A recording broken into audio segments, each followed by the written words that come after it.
നമസ്കാരം. ഒരു നാടിനെ മുഴുവൻ ദുരിതത്തിലാക്കിക്കൊണ്ട് നമ്മുടെ തൃക്കുന്നപ്പുഴയുടെ പാലം പണി പൂർത്തീകരിക്കാത്തപ്പോഴത്തേക്ക് നാടും നാട്ടുകാരും കച്ചവടക്കാരും എല്ലാം പ്രയാസപ്പെട്ടുകൊണ്ടിരിക്കുകയാണ് കേട്ടോ. ഈ വഴി ഗതാഗതമുള്ള വഴിയായിരുന്നു. ബസ്സും കാറും ബൈക്കും എല്ലാം ഇതുവഴി പോകുന്ന വഴിയായിരുന്നു. ഒരു 8 വർഷത്തോളമായിട്ട് അത് മുടങ്ങി കിടന്നിട്ട് ഇതുവഴി പോകുന്ന ജനങ്ങൾക്കും അല്ലെങ്കിൽ ബസ് കയറാൻ പോകുന്നവരൊക്കെ കറങ്ങിപ്പോകുന്ന അവസ്ഥയാണ്. ഈ ചൂട് പൊട്ടുന്ന വെയിലത്ത് വെയിലും കൊണ്ട് ഈ പ്രായമുള്ളവരൊക്കെ ബസ് കയറാൻ വേണ്ടിയിട്ട് കറങ്ങിപ്പോകുന്ന ഒരവസ്ഥയാണ്. ഏകദേശം ഈ ഒരു അവസ്ഥ തുടങ്ങിയിട്ട് ഒരു 8 വർഷത്തോളമായി. അധികാരികൾ ഇത് കാണുന്നുണ്ടെങ്കിൽ എത്രയും വേഗം ഈ തൃക്കുന്നപ്പുഴ പാലത്തിൻ്റെ പണി പൂർത്തീകരിച്ച് തരണം. പാലം പണി നടക്കുന്നുണ്ട്. കുറച്ച് ആൾക്കാർ നിന്നിട്ട് ഉറും പിഴയുന്ന പോലെയാണ് ഈ പാലത്തിൻ്റെ പണി ചെയ്യുന്നത്. നിങ്ങൾ എത്രയും വേഗം ഇതിൻ്റെ പണി പൂർത്തീകരിച്ച് തരണം. താഴ്മയായിട്ട് അപേക്ഷിക്കുകയാണ് കേട്ടോ.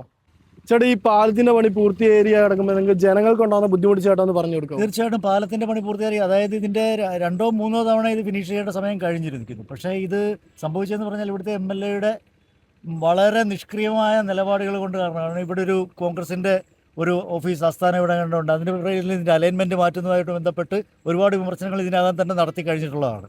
ഇതിനെതിരെ ജനങ്ങളുടെ ശക്തമായ പ്രതിഷേധമുണ്ട്. ഈയിടെ എന്നിട്ട് MLA ആവശ്യപ്രകാരം മുഖ്യമന്ത്രിയുമായിട്ടൊരു ഔദ്യോഗിക യോഗം വിളിക്കുമെന്നൊക്കെ പറഞ്ഞിട്ട് അതിൻ്റെ പോലും ഒരു തീർപ്പ് ലഭിക്കാതെ കിടക്കുകയാണ്. ഞങ്ങൾക്കുണ്ടാകുന്ന ബുദ്ധിമുട്ട് എന്നുള്ളത് പറഞ്ഞാൽ തീരത്തില്ല. അറിയാലോ, ഇത് ഇത്രയും കൺജസ്റ്റഡ്, എത്രയോ ആയിരക്കണക്കിന് വാഹനങ്ങൾ ഇവിടെ ജങ്കാർ, ചില സമയത്ത് ജങ്കാർ പണിമുടക്കി. ഈ ജങ്കാർ പണിമുടക്കി കഴിയുമ്പോൾ വെറും ഒരു 2-3 കിലോമീറ്റർ പോകേണ്ട നമ്മൾ ഒരു 10-12 കിലോമീറ്റർ ചുറ്റി പോകേണ്ട അവസ്ഥയാണ്. നമ്മൾ എന്ത് പറയാനാണ്? ഇവിടെ ഒരു MLA ഉണ്ട്, യാതൊരു പ്രയോജനവും ഇല്ല നമുക്ക്. ചേട്ടാ, ഈ പാലത്തിന്റെ പണി പൂർത്തീകരിക്കാത്തപ്പോൾ നിങ്ങൾക്ക് ഉണ്ടാകുന്ന ബുദ്ധിമുട്ടൊന്ന് പറഞ്ഞു കൊടുക്കാവോ? ബുദ്ധിമുട്ട് ഇപ്പൊ എന്താ പറയാ, അവര് ചെയ്ത് തീർക്കണ്ടേ. നമ്മളൊരു വർക്ക്ഷോപ്പ് ഇട്ടേക്കുവാണ്. അവിടുത്തെ വർക്ക് എന്ന് വെച്ചാൽ പാനൂര്, പല്ലന, ആറാട്ടുപുഴ, തൃക്കുന്നപ്പുഴയാണ് വരുന്നത് വണ്ടികളൊക്കെ വരുന്നത്. നമുക്കിപ്പോൾ വണ്ടി വരുന്നതെന്ന് വെച്ചാൽ ജങ്കാറ് കാരണത്തെ നമുക്ക് വർക്കില്ല.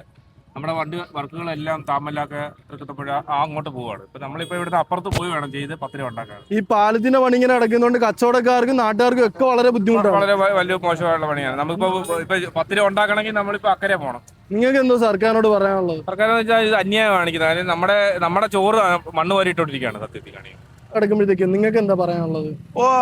രമേശ് ചെന്നിത്തല ഉൾപ്പെടെ എല്ലാവരും അഴിമതിയാണ് ഈ പാലം, അല്ലാതെ വേറെ ഒന്നുമില്ല. നിങ്ങൾക്ക് എന്താ പറയാനുള്ളത്? ഞങ്ങൾക്ക് ഭയങ്കര ബുദ്ധിമുട്ടാണ് പൊന്നുവാണ്. ഇത് കൊച്ചുങ്ങൾ നല്ല സ്കൂളിൽ ഇപ്പോൾ ഭയങ്കര ബുദ്ധിമുട്ടി പോവാണ്. കുറെ വർഷങ്ങളായി. ചേട്ടൻ നിങ്ങൾ സംസാരിക്കാനുണ്ടോ? പാലം പണി ഇങ്ങനെ പൂർത്തീകരിക്കാൻ കിടക്കുമ്പോൾ നിങ്ങൾക്ക് ഉണ്ടാകുന്ന ബുദ്ധിമുട്ടൊന്ന് പറഞ്ഞു കൊടുക്കാവോ? ഞങ്ങൾക്ക് ഡെയിലി ബുദ്ധിമുട്ട് തന്നെയല്ലേ ഇത്. ഞങ്ങൾക്ക് സാധനം കൊണ്ടുവരാൻ ഒക്കത്തില്ല. ആകെ ബുദ്ധിമുട്ടുകളാണ് ഞങ്ങൾക്ക്. ഡെയിലിയുള്ള ബുദ്ധിമുട്ട്.